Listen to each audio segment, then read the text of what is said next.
मित्रांनो, नाशिक एक असं शहर जिथं मंदिरांची घंटा आणि शहराची धावपळ एकाच वेळी ऐकू येते.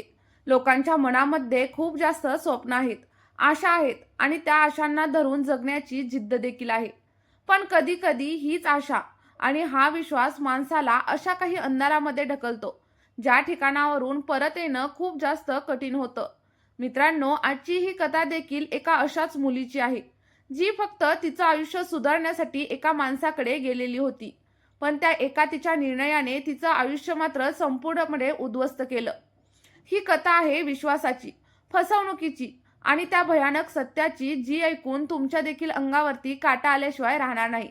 त्यामुळे आपला हा व्हिडिओ तुम्ही शेवटपर्यंत नक्की बघा आणि त्यासोबतच चॅनलवरती नवीन असाल तर लगेचच चॅनलला सबस्क्राईब करा आणि व्हिडिओला एक लाईक देखील नक्कीच करा. 2019 साल. त्या मुलीचं आयुष्य अगदी साधं होतं. घर, कुटुंब, छोट्या छोट्या स्वप्नांनी भरलेलं आयुष्य.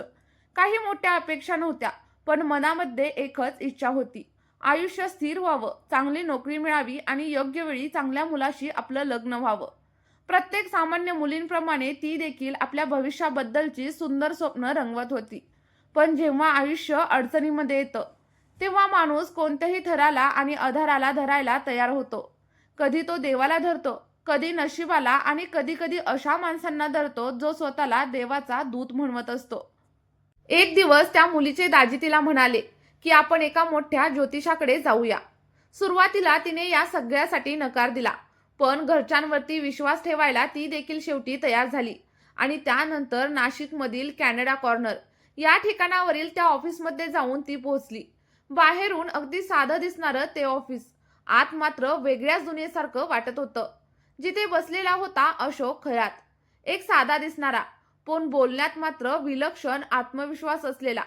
त्याने काही क्षण तिच्याकडे अगदी निरखून पाहिलं आणि त्यानंतर त्याने डोळे मिटले आणि तो अचानकच म्हणाला की तुझ्या आयुष्यामध्ये खूप जास्त अडथळे आहेत, पण घाबरू नकोस, मला दैवी शक्ती प्राप्त झालेली आहे आणि हे सगळं काही मी अगदी ठीक करू शकतो. आणि त्या क्षणी तिच्या देखील मनामध्ये एक आशेचा किरण निर्माण झाला. त्याने तिला एक मांत्रित केलेला खडा दिला आणि सांगितलं की हा खडा तू गळ्यामध्ये घाल आणि कधीही याला काढू नकोस, नाहीतर खूप मोठा अनर्थ होईल. त्या शब्दांनी तिच्या मनामध्ये एक आशा आणि सोबतच भीती दोन्हीही रुजल्या. काही महिन्यांनी खरोखरच तिच्या आयुष्यामध्ये एक चांगलं स्थळ आलं आणि 2021 मध्ये तिचा साखरपुडा देखील झाला. घरामध्ये आनंदाचं वातावरण होतं. पण एक दिवस तिने तो खडा आपल्या गळामधून काढून ठेवला आणि त्यानंतर काही दिवसांनी अचानकच तिचं लग्न मोडलं. त्या एका घटनेने ती पूर्णपणे तुटून गेली. तिला वाटलं की सगळी चूक तिचीच आहे आणि त्यानंतर ती पुन्हा एकदा त्या खरातकडे गेली. त्याने तिच्या कमकुवत अवस्थेचा फायदा घेतला आणि तिला सांगितलं की हे सगळं तुझ्या ग्रहदोषामुळे झालेलं आहे आणि त्यानंतर तिच्याकडून 50,000 रुपये घेतले आणि पुन्हा एकदा तिला नवीन असा खडा दिला.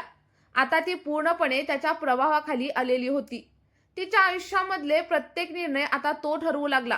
काही दिवसांनी पुन्हा एकदा तिला चांगलं स्थळ आलं आणि त्याने ते योग्य असल्याचं देखील तिला सांगितलं आणि त्यानंतर तिचं लग्न ठरलं. यावेळी ती त्याच्यावरती आणखी जास्त प्रमाणामध्ये विश्वास ठेवू लागली. नोव्हेंबर 2022 मध्ये त्याने तिला काही खास विधींसाठी म्हणून ऑफिसमध्ये बोलावून घेतलं आणि त्या दिवशी मात्र ती कोणालाही न घेता एकटीच त्याच्या ऑफिसमध्ये गेली. त्याने तिला प्रसाद खायला दिला आणि पाणी पाजलं. काही मिनिटांमध्येच तिचं डोकं अगदी जड झालं. तिला काहीच समजेनासं झालं आणि त्यानंतर त्याच अवस्थेमध्ये त्याने तिच्यावरती अत्याचार केला. ती विरोध करण्याचा प्रयत्न देखील करत होती, पण तिच्यामध्ये तेवढी ताकद नव्हती.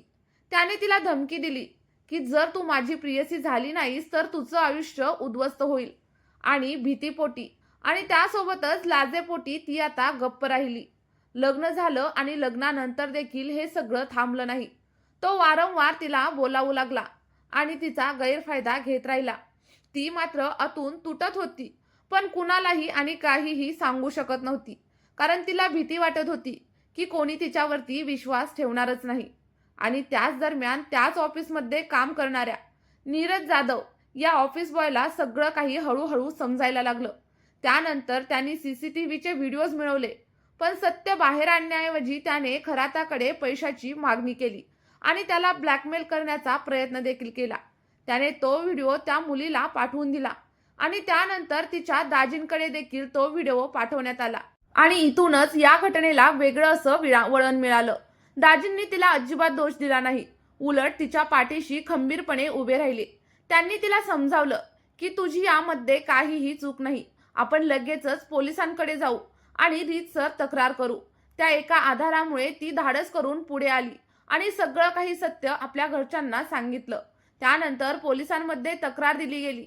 एकामागून एक पुरावे समोर येऊ लागले आणि अखेर अशोक खरातला अटक देखील करण्यात आली. तपासामध्ये समोर आलं की ही फक्त एकच घटना नव्हती, तर अशा अनेक महिलांसोबत हाच प्रकार घडलेला होता. प्रसादामध्ये काहीतरी मिसळून त्यांना बेशुद्ध करणं, त्यांच्यावरती अत्याचार करणं आणि त्यानंतर त्या महिलांना ब्लॅकमेल करणं, हीच त्याची एक पद्धत होती. नीरज जाधवला देखील नंतर अटक करण्यात आली, कारण त्याने देखील या गोष्टीचा गैरफायदाच घेतला होता. शेवटी एक मोठं सत्य सगळ्यांच्या समोर आलं. विश्वास ठेवणं चुकीचं नाहीये, पण आंधळा विश्वास मात्र खूप जास्त प्रमाणात धोकादायक ठरू शकतो. देवावरती नक्कीच विश्वास ठेवा, पण कोणत्याही माणसाला मात्र देव अजिबात बनवू नका. आजही समाजामध्ये असे कितीतरी लोक असतील जे कोणाच्याही विश्वासाचा गैरफायदा घेतात आणि त्यामुळे आपल्याला जागरूक राहणं मात्र खूप जास्त गरजेचं आहे. मित्रांनो, जर तुम्हाला वाटत असेल की अशा लोकांना कठोरात कठोर शिक्षा झालीच पाहिजे, तर तुमचं जे काही मत असेल ते आपल्या या व्हिडिओच्या कमेंट बॉक्समध्ये नक्कीच लिहा आणि सोबतच आपला हा व्हिडिओ तुमच्या जास्तीत जास्त मित्रपरिवारासोबत शेअर करा, कारण तुमच्या एका शेअरमुळे एखाद्याचं आयुष्य नक्कीच वाचू शकतं. आणि त्यासोबतच जर तुम्हाला अशा सत्य घटना कथेच्या स्वरूपामध्ये ऐकायच्या असतील तर आपल्या चॅनलला लगेचच सबस्क्राईब करा आणि सोबतच बेल आयकॉनचं बटन देखील नक्कीच प्रेस करा, जेणेकरून आपले सगळे व्हिडिओ तुम्हाला सगळ्यात पहिल्यांदा पाहता येतील.